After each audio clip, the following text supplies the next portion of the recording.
I want you to think about something for just a moment. Right now, as you sit here, as you breathe, as your heart beats, there is a process happening inside your body that most people will never fully understand. Two organs, each roughly the size of your fist, are pulling your blood in, scanning it at a molecular level, deciding in real time what to keep and what to throw away, and then sending it back out, cleaner than it came in. They are doing this continuously, every single minute, every hour, every day of your life. And today, I'm going to show you exactly how they do it, step by step, from the moment blood enters the kidney to the moment urine leaves your body. Because understanding this process just might change the way you take care of yourself for the rest of your life. My name is Dr. Richard Alston, and welcome back to Dr. Health Core, the channel dedicated to helping you understand the science behind your own body in a way that is clear, accurate, and genuinely useful. Today's topic is one that I find endlessly fascinating, and one that I believe every person over the age of 20 should understand deeply: the kidney filtration process. We are talking about how your kidneys filter approximately 180 liters of blood every single day, without rest, without error, and without any conscious effort from you whatsoever. If that number sounds impossible, stay with me. By the end of this video, not only will you understand exactly how it works, you will understand why even small damage to this system can have consequences that ripple across your entire body. Section 1. Why does blood need filtering at all? Before we dive into the mechanics of how filtration happens, let's take a moment to understand why it needs to happen at all. Because this context makes everything else make sense. Your blood is not a simple liquid. It is an extraordinarily complex fluid, a living transport system carrying oxygen, nutrients, hormones, immune cells, proteins, clotting factors, and a constantly changing mixture of metabolic byproducts generated by every cell in your body. Every time a cell burns glucose for energy, it produces waste. Every time your liver breaks down a protein, it releases urea, a nitrogen-containing compound that is toxic at high concentrations. Every time you take a medication, it enters your bloodstream and must eventually be removed. Every time your immune system fights an infection, it leaves behind cellular debris that needs to be cleared. Your blood, in other words, is simultaneously your body's delivery system and its waste collection highway. And without a dedicated filtration organ constantly separating the useful from the harmful, the toxic waste products of your own metabolism would accumulate in your bloodstream within hours. Within days, the resulting buildup, a condition called uremia, meaning urine in the blood, would become life-threatening.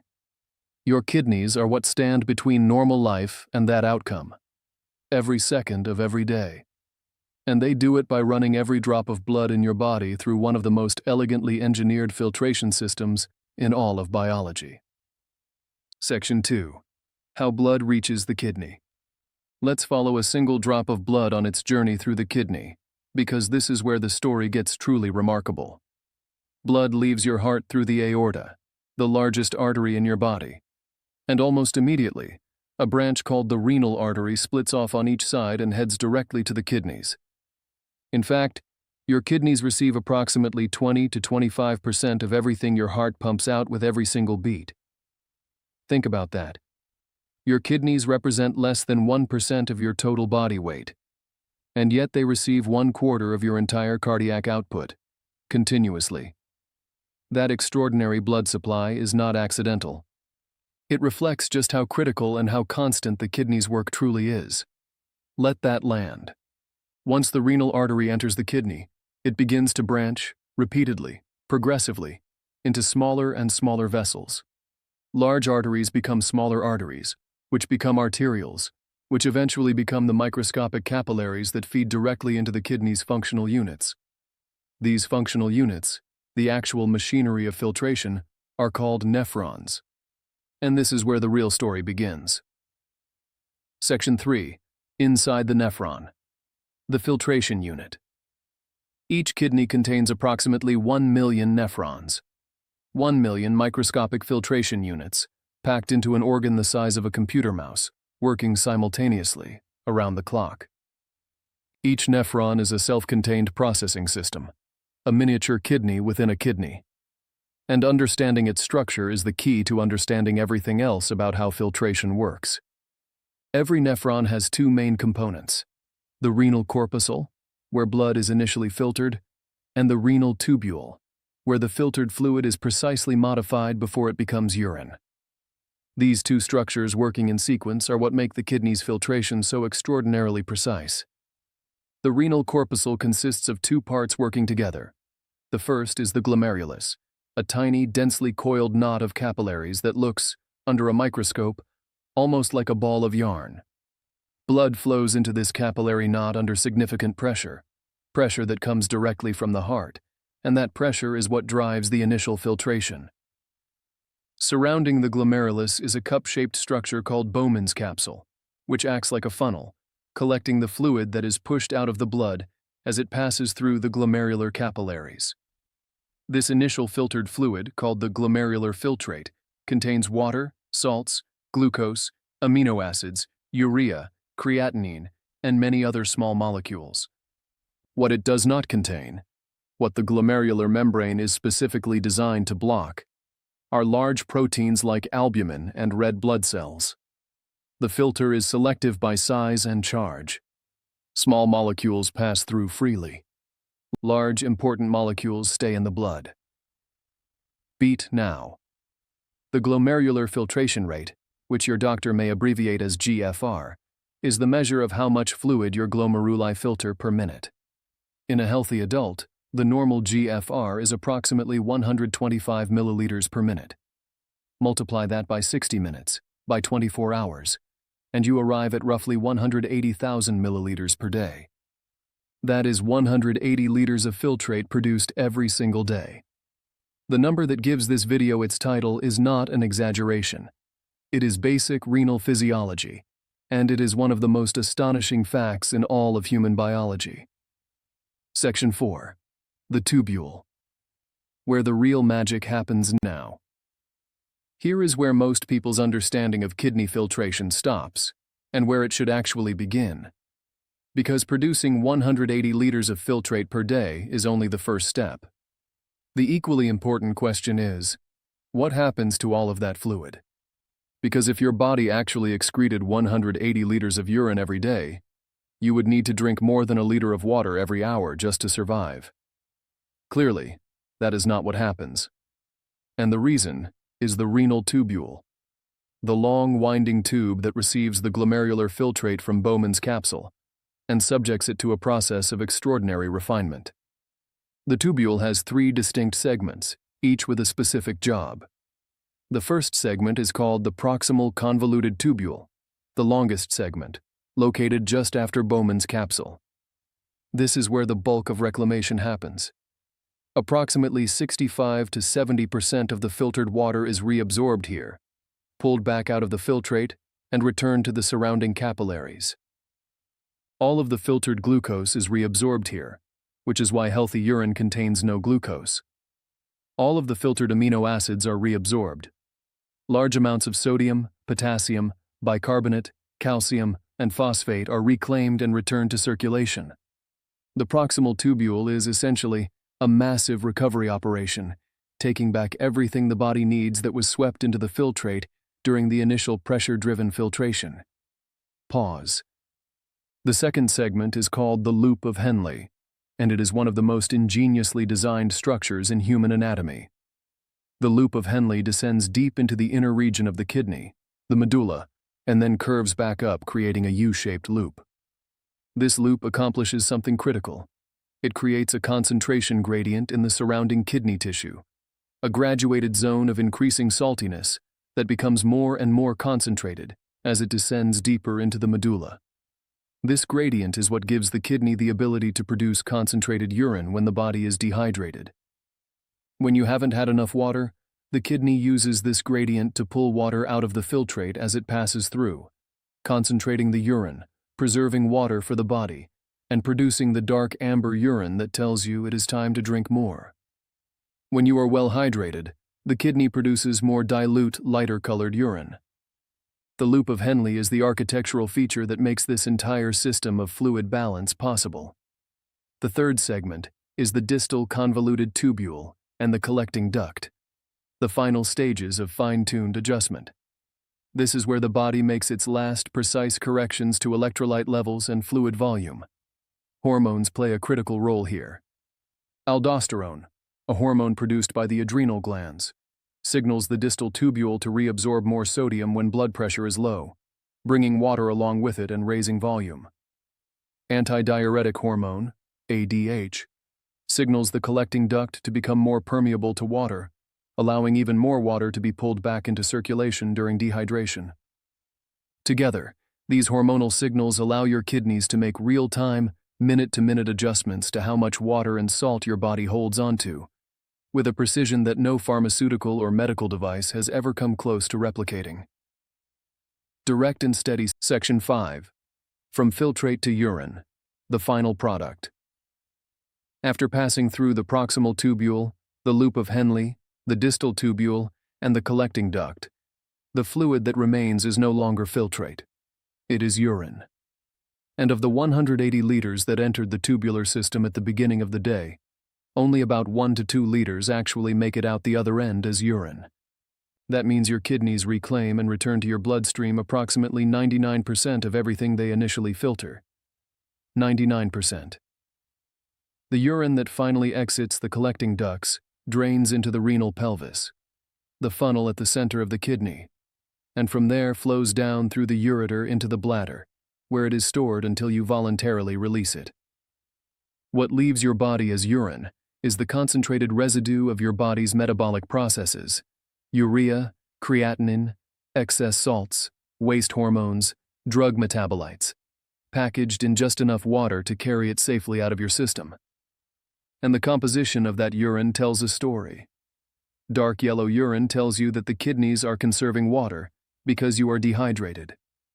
Pale, almost clear urine tells you that you are well hydrated, and the kidneys are freely excreting excess water. Protein in the urine, something you cannot see but a simple dipstick test can detect, tells you that the glomerular filter may be damaged and leaking what it should not. Blood in the urine signals injury or disease within the kidney or urinary tract. Glucose in the urine suggests that blood sugar levels have exceeded the kidney's reabsorption threshold, a hallmark finding of uncontrolled diabetes. Your urine is not just waste. It is a diagnostic window into the health of your kidneys and your body as a whole. Pause. Let the insight register. Section 6. What happens when filtration breaks down? Now that you understand how the filtration system works, let's talk about what happens when it starts to fail, because this is the part that matters most for your long-term health. Kidney disease is one of the most common and most underdiagnosed conditions in America. 37 million Americans, that is 1 in 7 adults, are currently living with chronic kidney disease. And the majority of them have no idea. Because the kidneys are remarkably resilient. They do not give up easily. When nephrons are damaged and stop functioning, the remaining nephrons adapt. They hypertrophy. They work harder. They compensate. You can lose 50% of your kidney function and still have almost no outward symptoms. You can lose 60, even 70%, and still feel relatively normal. It is not until kidney function falls below 20 to 25% of normal that obvious symptoms typically begin to emerge. Fatigue, swelling in the legs and feet, changes in urination, shortness of breath, nausea, confusion. Slow down here. This silent progression is exactly what makes chronic kidney disease so dangerous. By the time most people are diagnosed, significant and irreversible damage has already occurred. The filtration units, the nephrons, do not regenerate once destroyed. Every nephron lost is lost permanently. And the 2 most common causes of this destruction are conditions that tens of millions of Americans are already living with: diabetes and high blood pressure. Chronically elevated blood sugar damages the delicate capillaries of the glomeruli, scarring them over years until they can no longer filter. Chronically elevated blood pressure forces blood through those same capillaries at pressures they were never designed to sustain, gradually wearing them down, reducing filtration capacity year by year, decade by decade. The damage is slow, the damage is cumulative, and the damage is largely preventable if you catch it early enough. Section 7. How to protect your kidney filtration system.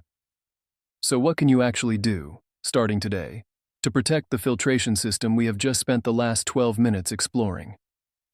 The answer is more straightforward than most people expect, and none of it requires expensive supplements or radical lifestyle changes. The first and most powerful thing you can do is stay consistently hydrated. Your kidneys need adequate water flow to flush waste products through the tubules and prevent the concentration of minerals that leads to kidney stones. A simple and reliable guide.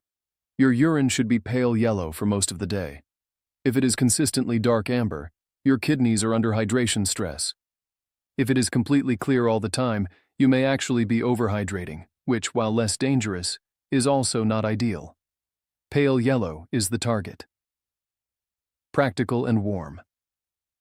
The second thing, and I cannot stress this enough, is to know your numbers. Your eGFR, your estimated glomerular filtration rate, is the single most important number for assessing kidney health. It tells you what percentage of your filtration capacity remains. An eGFR above 90 is normal. Between 60 and 89 indicates mildly reduced function. Below 60 for 3 months or more is the definition of chronic kidney disease. Below 15 is kidney failure. This number is available through a simple, inexpensive blood test measuring your creatinine level, a test that is part of most routine blood panels. If you have diabetes, high blood pressure, a family history of kidney disease, or if you are over the age of 60, please ask your doctor for your eGFR at your next appointment. You deserve to know where you stand. Third, be mindful of the medications you take regularly. Non-steroidal anti-inflammatory drugs, NSAIDs like ibuprofen and naproxen, reduce blood flow to the kidneys and can cause direct tubular injury, particularly when taken frequently or when taken while dehydrated. They are among the most common causes of acute kidney injury in older adults. This does not mean you can never take them. It means you should use them thoughtfully, at the lowest effective dose, for the shortest necessary duration, and always with adequate hydration. If you find yourself reaching for ibuprofen regularly for chronic pain, have a conversation with your doctor about alternatives that are less harmful to your kidneys. And finally, manage the conditions that damage kidneys silently over time. If you have high blood pressure, treat it seriously. A blood pressure consistently above 130/80 is doing cumulative damage to your glomerular capillaries right now, even if you feel perfectly fine. If you have diabetes or prediabetes, blood sugar control is not optional. It is the single most important thing you can do to preserve your filtration units for the decades ahead. If you smoke, stopping is one of the most powerful renal protective decisions you can make. Smoking directly constricts the blood vessels feeding the kidneys and accelerates the damage caused by both diabetes and hypertension. These are not abstract recommendations. They are the specific interventions that the research shows consistently slow the progression of kidney disease and preserve filtration capacity over a lifetime. Closing. Emotional payoff plus CTA. We started this video with a simple but staggering fact. Your kidneys filter 180 liters of blood every single day. Now you understand what that actually means. You understand the nephron, the million microscopic filtration units working inside you right now. You understand the glomerulus, the pressure that drives filtration, the tubule that reclaims 99% of everything filtered, the loop of Henle that concentrates your urine, the hormones that fine-tune every drop. You understand why this system is irreplaceable, and why protecting it is one of the most important investments you can make in your long-term health. Warm. Slow down. Your kidneys have been filtering your blood since before you were born. They have never asked for your attention, your gratitude, or your care. They have simply done their job, quietly, continuously, extraordinarily, every second of your life. All I am asking you to do today is give them a moment of yours. Drink enough water. Know your eGFR. Be thoughtful about the medications and foods you put into your body. And share this video with someone you love. because the people who need this information most are often the ones least likely to go looking for it on their own. If this video gave you something valuable today, please hit that like button. It helps this channel reach more people who need evidence-based health education they can trust. Subscribe to Dr. Health Core if you are not already part of this community, and ring the notification bell so you never miss a new video. Every week we are here, breaking down the science of your body with the depth and clarity you deserve. Coming up next, the early warning signs that your kidneys are in trouble, and the foods that are silently damaging your filtration system every single day. I will see you there. Take care of your kidneys. They are taking care of you.